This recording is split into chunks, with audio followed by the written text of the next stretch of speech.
hidup yang penuh pengharapan. Hidup yang penuh pengharapan. Tanpa pengharapan, ibarat hidup segan masih tamat. Karena pengharapan adalah suatu dorongan bagi kita sebagai manusia, sebagai motivasi kita sebagai manusia. Manusia kalau sudah tidak ada harapan lagi, ya sudah, tidak tahulah apa jadinya. Karena setiap manusia pasti punya harapan. Oleh sebab itu pengharapan itu penting untuk mendorong, untuk memotivasi kita untuk mencapai tujuan hidup ini. Sehingga kita mau belajar dari firman Tuhan ini, apa dasar kita berharap? Apa dasar kita untuk harus berharap dalam hidup ini? Kalau kita melihat dalam ayat yang ketiga, dasar pengharapan kita adalah kita sudah lahir baru, sudah hidup baru. Pengharapan kita ketika kita sudah hidup baru, pengharapan kita adalah Kristus. Dialah sebagai pusat atau sentral dalam hidup ini. Karena pengharapan itu harus abadi, kekal, tidak boleh fana. Kenapa? Karena manusia itu gampang kecewa. Kalau kita berharap kepada sesuatu yang bisa mengecewakan, ya pasti kita kecewa. Oleh sebab itu ketika kita sudah lahir baru, hidup baru di dalam Tuhan, yang pasti kita punya pengharapan yang yakin, pengharapan yang sungguh-sungguh terlebih dalam hidup Tuhan Yesus Kristus. Ayat 3 bilang, terpujilah Allah dan Bapa Tuhan kita Yesus Kristus, yang karena rahmat-Nya yang besar telah melahirkan kita kembali. Bagian akhir katakan, kepada suatu hidup yang penuh pengharapan. Banyak orang hidup di tengah-tengah dunia ini, ketika dia sudah tidak punya pengharapan, dia akhiri dengan apa? Bunuh diri. Kenapa? Dia tidak punya pengharapan. Kenapa dia bunuh diri? Bukan hanya sekedar tidak punya pengharapan. Karena ketika seseorang sudah tidak punya pengharapan, apa yang dilakukannya? Tidak punya tujuan hidup. Sehingga menggampangkan segala sesuatu, yang udahlah, mengakhiri saja. Kenapa? Sudah tidak punya harapan. Kalau kita makan, harapannya apa? Kenyang. Harapannya apa? Supaya tubuh ini sehat. Tentu semuanya punya harapan. Oleh sebab itu ketika kita hidup penuh pengharapan itu, bagaimana orang punya pengharapan yang penuh di dalam hidupnya? Firman Tuhan bilang apa? Dia lahir baru. Ketika seseorang sudah lahir baru, pasti akan menjaga hidupnya. Ketika seseorang sudah lahir baru, dia akan taat dan kudus di dalam hidupnya. Kenapa? Karena Kristus kan ada di dalam diri kita. Yang sering kita bilang apa? Sudah ada roh di dalam diri kita. Sudah ada roh Allah. Sehingga Roh Kudus itu memberikan kekuatan. Sehingga Roh Kudus itu memberikan penghiburan. Orang-orang pada saat itu di perantauan di Asia, latar belakang kitab ini, mereka mengalami tantangan. Mereka mengalami penganiayaan. Tetapi Rasul Petrus mau mengingatkan kepada mereka untuk terus berharap, berpengharapan kepada Tuhan. Karena kalian sudah percaya dan lahir baru di dalam Kristus. Lahir baru itu penting. Itu yang paling dasar. Kita nggak bisa mendasarkan yang lain. Kita nggak bisa mendasarkan saya dari keluarga Kristen, saya dari keluarga Tuhan, makanya saya punya pengharapan di dalam Kristus. Pengharapan itu hanya di dalam pribadi kita. Kita hanya bisa mengharap. Pengharapan itu nggak bisa dari orang lain. Kenapa? Karena kalau kita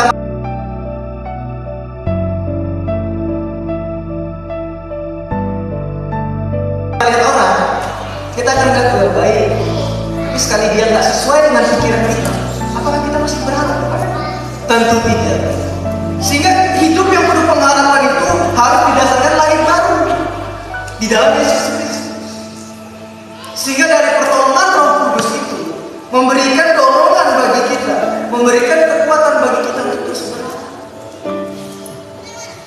Sehingga kita terus termotivasi.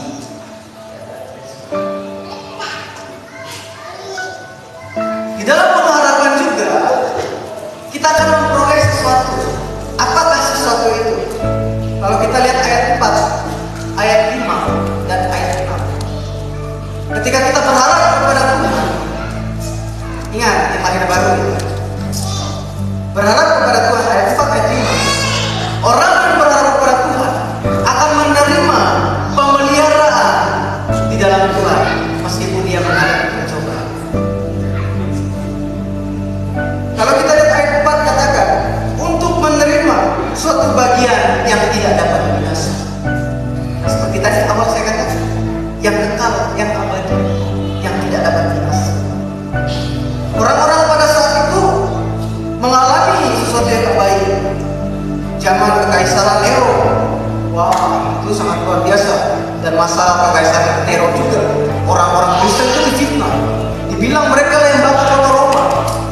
Tapi posisinya ini tidak di kota Roma, berada di Asia, Asia kecil. Tapi masuk dalam lingkupan kekaisaran Romawi. Orang Kristen itu di nomor 2. Orang Kristen itu dianggap sebagai pengkhianat, sebagai tawanan.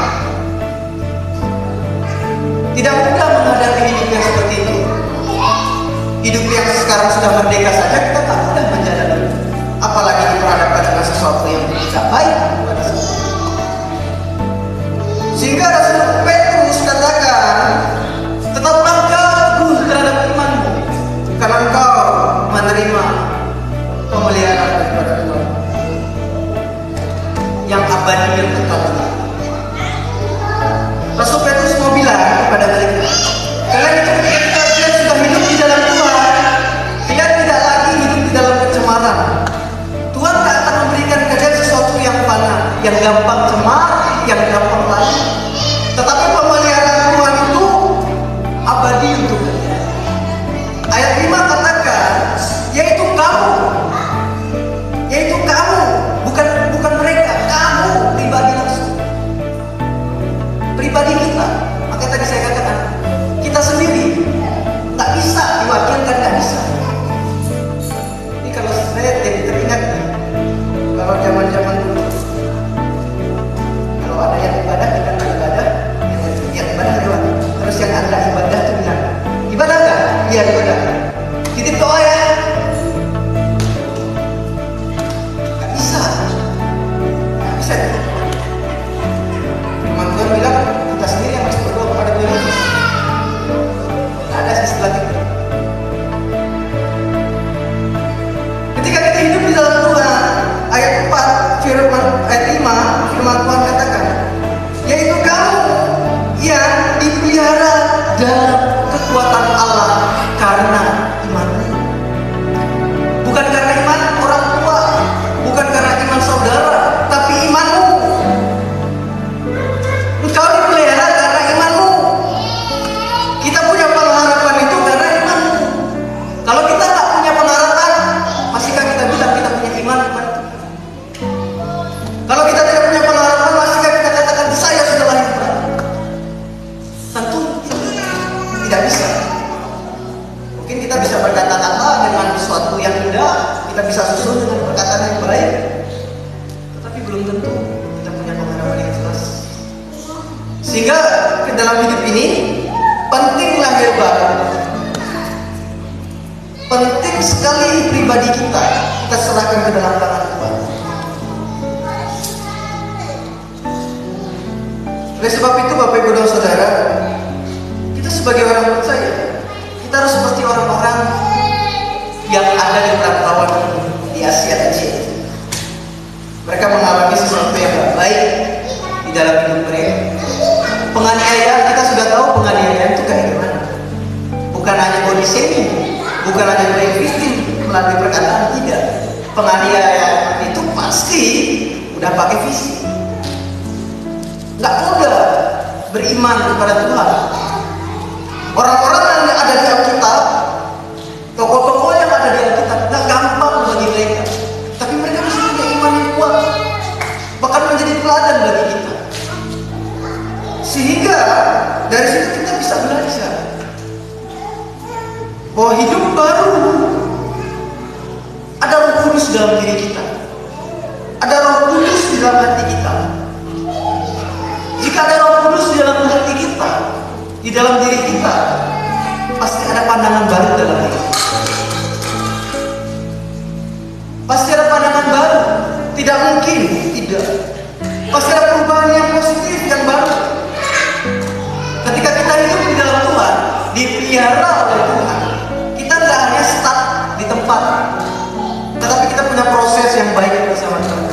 Karena Tuhan yang membawa. Nggak mungkin ketika kita sudah hidup baru di dalam Tuhan, dipenuhi dengan Roh Kudus, kita tidak mengalami pandangan yang baru dan hidup yang baru. Nggak mungkin. Berarti Tuhan nggak bawa kita ke sesuatu yang baru. Janjinya kemana? Kan kita bisa berpikir kayak gitu. Kalau orang sudah hidup di dalam Tuhan, tidak punya pandangan yang baru, tidak punya gaya hidup yang baru, Tuhannya kemana? Masihkah kita percaya Roma 8 Allah itu bekerja? Berarti dia nggak bekerja dalam hidup. Harus kritis ini. Sehingga kita punya pengharapan itu yang jelas, pengharapan itu yang pasti. Dan yang menjadi penting bagi kita, mengapa harus berpengharapan? Kalau kita lihat ayat 7, mengapa harus berpengharapan? Itu sebagai bukti kemurnian iman. Ayat 7 berkata, maksud semuanya itu ialah untuk membuktikan kemurnian imanmu yang jauh lebih tinggi nilainya daripada emas. Bayangkan, emas yang murni, yang sampai berapa puluh karatnya, 24 sampai lebih-lebih lah karatnya, itu masih kurang, maka lebih tinggi iman. Kalau kita hidup di dalam Tuhan, kalau kita sudah beriman, ini firman Tuhan. Sehingga ketika kita hidup di dalam Tuhan, dasarnya lahir baru tadi. Ketika kita lahir baru dipelihara oleh Tuhan, ketika kita punya pengharapan dalam Tuhan, itu sebagai bukti kemurnian iman itu digambarkan dengan emas yang sudah dibakar beberapa kali menghasilkan sesuatu yang murni, tetapi itu pun masih kurang, masih murni iman orang yang punya pengharapan dalam Tuhan. Bayangkan. Sehingga firman Tuhan ayat 7 bilang apa? Memperoleh puji-pujian, memperoleh kemuliaan, memperoleh kehormatan. Jadi kalau nggak dipuji sama manusia nggak apa-apa. Jadi kalau nggak dihargai sama manusia nggak masalah. Tuhan yang memuji, Tuhan yang memberikan kehormatan, dan Tuhan yang memberikan kemuliaan. Sehingga akibatnya bagi kita pengharapan ini, ayat 8 dan ayat 9, kita mengalami perubahan dalam berpikir, kita mengalami perubahan dalam bertindak, kita mengalami perubahan dalam melihat, kita mengalami perubahan dalam mendengar. Ayat 8 katakan, sekalipun kamu belum pernah melihat, namun kamu mengasihinya, kamu percaya kepada dia. Sekalipun kamu tidak melihatnya, kamu bergembira karena sukacita. Ayat 9, karena kamu telah mencapai tujuan iman. Itulah tujuan iman kita. Terkadang ya, dalam kehidupan orang percaya itu seringkali manusia merasakan Tuhan itu hadir ketika dalam pergumulan saja. Orang percaya itu atau orang Kristen itu hanya berharap ketika dia mengalami pergumulan saja, ketika dia mengalami percobaan hidup saja. Tapi ketika dia sudah melewati proses itu, dia lupa.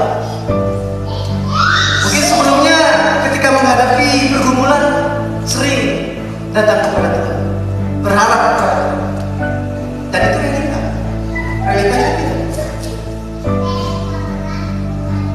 Jika sudah baik-baik saja lupa. Ibarat peribahasa apa itu?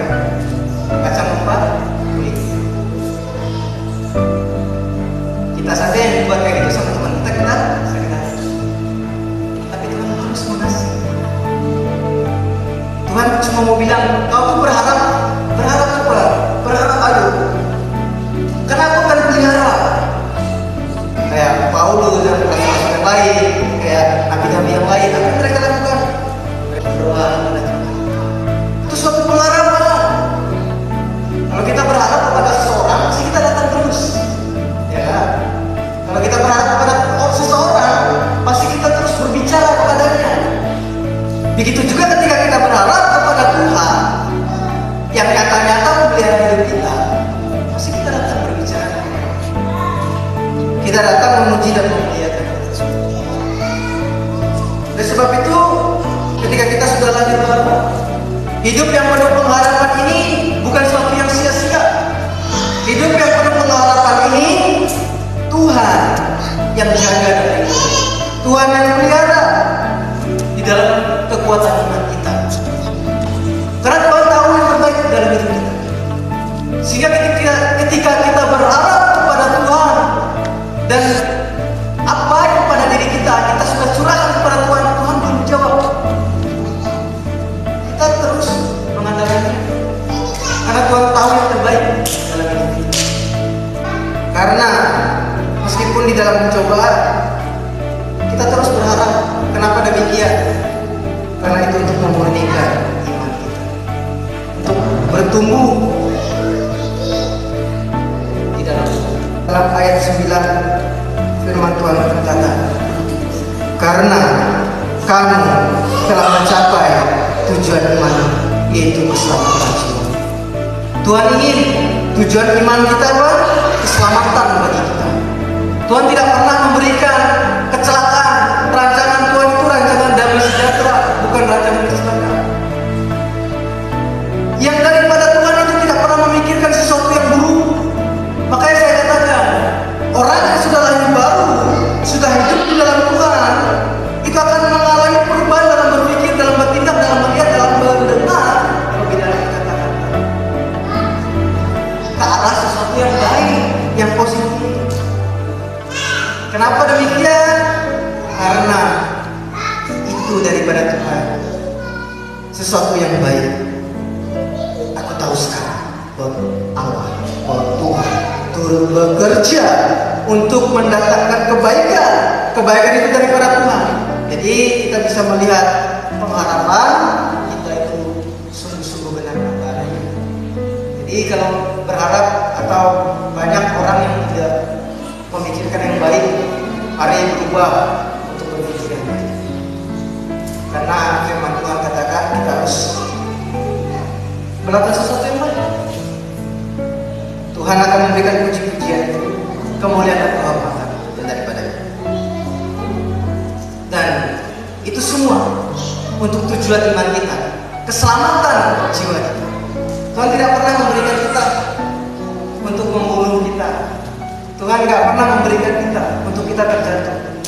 Tapi Tuhan datang kepada kita untuk mengangkat kita, membawa kita, untuk kita hidup penuh pengharapan di dalam